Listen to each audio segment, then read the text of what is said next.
1826 সালের 30শে মে কলকাতা থেকে প্রথম হিন্দি ভাষা সংবাদপত্র উদন্ত মার্তান্ড প্রকাশিত হয়। তাই এই দিনটিকে হিন্দি সাংবাদিকতা দিবস হিসাবে পালন করা হয়। পণ্ডিত যুগল কিশোর শুক্লা কলকাতা থেকে একটি সাপ্তাহিক সংবাদপত্র হিসেবে এটি চালু করেন। তিনি নিজেই এর প্রকাশক ও সম্পাদক ছিলেন।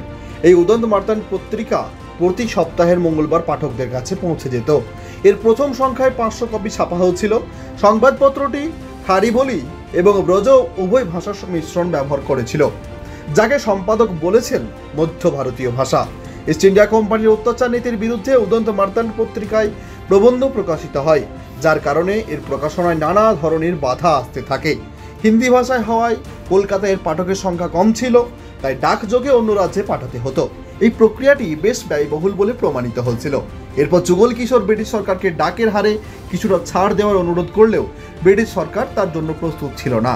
শেষ পর্যন্ত 19শে ডিসেম্বর 1827 সালে, মাত্র 19 মাস পরে উদন্ত মার্তান্ডের প্রকাশনা বন্ধ করতে হয়েছিল। 1927 সালের 30শে মে গোয়া ভারতের 25তম রাজ্যে পরিণত হয়। এই দিনটি গোয়ার প্রতিষ্ঠা দিবস হিসাবে পালিত হয়। গোয়া বহু বছর পর্তুগিজদের দ্বারা শাসিত ছিল।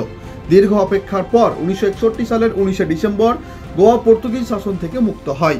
ভারতীয় সেনাবাহিনী অপারেশন বিজয়ের অধীনে 18ই ডিসেম্বর পর্তুগিজ শাসনের বিরুদ্ধে গোয়া, দমন এবং দিউ আক্রমণ করে। এরপরে 19শে ডিসেম্বর 1961 সালে তৎকালীন Portuguese governor Manuel Vassalo de Silva ভারতের সাথে আত্মসমর্পণ চুক্তিতে স্বাক্ষর করেন এবং এইভাবে ভারত গোয়া, দমন এবং দিউকে মুক্ত করে। পর্তুগিজদের কাছ থেকে স্বাধীনতার পর গোয়া একটি কেন্দ্রশাসিত অঞ্চলে মর্যাদা পায়, যা 30শে মে 1987 সালে পরিবর্তিত হয় এবং এটি একটি স্বাধীন অঞ্চলের মর্যাদা পায়। গোয়াকে ভারতের 25তম রাজ্যে পরিণত করা হয়। তারপর একই সময়ে দমন ও দিউ কেন্দ্রশাসিত অঞ্চল হিসেবে রয়ে গেছে। গোয়া পর্তুগিজদের কাছ থেকে স্বাধীনতা পেয়েছিল, কিন্তু আজও গোয়া সংস্কৃতিতে পর্তুগালের আভাস পাওয়া যায়। 2019 সালের 30শে মে নরেন্দ্র মোদী টানা দ্বিতীয়বারের মতো প্রধানমন্ত্রী হিসেবে শপথ নেন। রাষ্ট্রপতি ভবনে নরেন্দ্র মোদীকে পদ ও গোপনীয়তার শপথ বাক্য পাঠ করান তৎকালীন রাষ্ট্রপতি রামনাথ কোবিন্দ। 2014 সালের পর লোকসভা নির্বাচনে 2019-এও নরেন্দ্র মোদীর জনপ্রিয়তায় কোনো ভাটা পড়েনি। 2019 সালের লোকসভা নির্বাচনে ভারতীয় জনতা পার্টি 2024 সালের ফলাফলের চেয়ে বড় জয় অর্জন করেছে। 2019 সালে ভারতীয় জনতা পার্টি 303টি আসন জিতেছিল, যেখানে এনডিএ জোট 353টি আসন জিতেছিল। লোকসভা নির্বাচন 2019-এর ফলাফল 23শে মে ঘোষণা করা হয়েছিল। একই সময়ে কংগ্রেস পেয়েছিল মাত্র 52টি আসন। উপরন্তু কংগ্রেস নেতৃত্বাধীন ইউনাইটেড প্রোগ্রেসিভ অ্যালায়েন্স অর্থাৎ ইউপিএ 91টি আসন জিতেছিল। অন্য দলগুলি 98টি আসন জিতেছিল। এই 10 বছরে অনেক গুরুত্বপূর্ণ সিদ্ধান্ত নিয়েছে মোদী সরকার, যার মধ্যে জম্মু কাশ্মীর থেকে 370 ধারা সরিয়ে অযোধ্যায় রাম মন্দির নির্মাণের মতো অনেক ঐতিহাসিক সিদ্ধান্ত। शिक्षा देश का गौरव है और आरकेडीएफ यूनिवर्सिटी शिक्षा का उद्यम है। आरकेडीएफ में सवारे अपना भविष्य। पीएचडी, एमफिल करें अपने पसंदीदा विषय में। सर्टिफिकेट डिप्लोमा के 74 कोर्सेज। RKDF university. आरकेडीएफ में सवारे अपना भविष्य। पीएचडी, एमफिल करें अपने पसंदीदा विषय में। सर्टिफिकेट डिप्लोमा के 74 कोर्सेज केवल आरकेडीएफ यूनिवर्सिटी में। RKDF university. आरकेडीएफ में सवारे अपना भविष्य। सर्टिफिकेट डिप्लोमा के 74 कोर्सेज केवल आरकेडीएफ यूनिवर्सिटी में। RKDF university. आरकेडीएफ यूनिवर्सिटी में एडमिशंस ओपन। आरकेडीएफ यूनिवर्सिटी भविष्य को लेकर परेशान है? आरकेडीएफ यूनिवर्सिटी है इसका हल। पीएचडी, एमफिल किसी भी विषय में। डिप्लोमा के अनेक अवसर है आरकेडीएफ यूनिवर्सिटी में। Admissions open. RKDF university. Education glorifies nation. Gregorian calendar অনুসারে শিখদের পঞ্চম গুরু অর্জুন দেবজিকে 30শে মে 1606 সালে মৃত্যুদণ্ড দেওয়া হয়েছিল। তিনি অমৃতসরে শ্রী হরমন্দির সাহেব গুরুদ্বারের ভিত্তি স্থাপন করেছিলেন, যা স্বর্ণ মন্দির নামে পরিচিত। এই গুরুদ্বারের মানচিত্র অর্জুন দেবজি নিজেই তৈরি করেছিলেন বলে মনে করা হয়।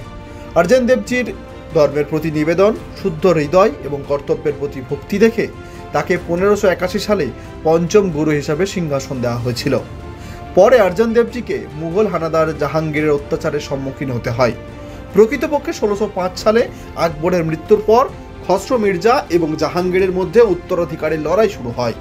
জাহাঙ্গীর আগ্রার সিংহাসনে আরোহণের পর খসরো বিদ্রোহ করেন এবং লাহোরের দিকে চলে যান। পথে তরুণ তারণে থামলেন।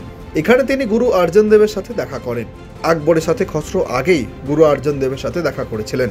কয়েকদিন পরে জাহাঙ্গীরের সৈন্যরা খসরোকে বন্দী করে তাকেও জাহাঙ্গীর নৃশংসতার সম্মুখীন হতে হয়েছে। কারণ জাহাঙ্গীর বিশ্বাস করতেন রাজ্যে পুত্রও নেই, জামাই নেই, সম্রাটের জন্য রাজ্যের চেয়ে বড় কোনো আত্মীয় নেই। জাহাঙ্গীর অর্জন দেবজির কথা জানতে পেরে তাকে বন্দী করে লাহোরের অন্ধকূপে রেখে দেন। কিছু ঐতিহাসিক বিশ্বাস করেন যে এরপরে গুরু অর্জন দেব অনেক শারীরিক নির্যাতনের শিকার হন। গুরু অর্জন দেবজির পর গুরু হরগোবিন্দ সিংজি শিখ ধর্মের পরবর্তী গুরু হন। 1981 সালের 30 মে বাংলাদেশের তৎকালীন রাষ্ট্রপতি জিয়াউর রহমানকে দক্ষিণ পূর্বাঞ্চলে সহ চট্টগ্রামে হত্যা করা হয়েছিল। হত্যার 4 দিন আগে তিনি চট্টগ্রামের general commanding officer major general মঞ্জুরকে বদলি করেছিলেন। রাষ্ট্রপতির এই সিদ্ধান্তে মঞ্জুর খুবই ক্ষুব্ধ হন এবং এর থেকে রাষ্ট্রপতিকে হত্যার ষড়যন্ত্রের জন্ম হয়। গোয়েন্দা সংস্থাগুলি মঞ্জুরের অসন্তুষ্টি সম্পর্কে অবগত ছিল, যার কারণে তারা জিয়াউর রহমানকে চট্টগ্রাম যাওয়ার কর্মসূচি স্থগিত করার জন্য অনুরোধ করেছিল। কিন্তু জিয়াউর রহমান তাতে রাজি হননি এবং তিনি চট্টগ্রামে পৌঁছান। গত 30 মে রাষ্ট্রপতি যে সরকারি গেস্ট হাউসে অবস্থান করেছিলেন সেখানে হামলাকারীরা হামলা চালায়। এদিকে প্রেসিডেন্ট জিয়াউর রহমান একটি কক্ষ থেকে বেরিয়ে এলে এক হামলাকারী মেশিন গান দিয়ে তাকে লক্ষ্য করে গুলি ছুড়তে থাকে। হামলায় ঘটনাস্থলে রাষ্ট্রপতির মৃত্যু হয়। মাত্র 20 মিনিটের মধ্যে বাংলাদেশের রাষ্ট্রপতি তার নিজের সেনাবাহিনীর সৈন্যদের হাতে নিহত হন। শেখ মুজিবুর রহমানের পর জিয়াউর রহমানই ছিলেন দ্বিতীয় রাষ্ট্রপতি যাকে হত্যা করা হয়। 1998 সালের 30 মে আফগানিস্তানের ইতিহাসে সবচেয়ে বিধ্বংসী ভূমিকম্প হয়েছিল। তাখার প্রদেশে সংঘটিত এই ভূমিকম্পের তীব্রতা ছিল 6.5। এই ঘটনায় 4000-এর বেশি মানুষ প্রাণ হারিয়েছে। আহত হয়েছে 10,000-এরও বেশি মানুষ। তাজিকিস্তান, উজবেকিস্তান ও পাকিস্তানেও ভূমিকম্প অনুভূত হয়েছে, তবে সবচেয়ে বেশি ধ্বংসযজ্ঞ ঘটেছে আফগানিস্তানে।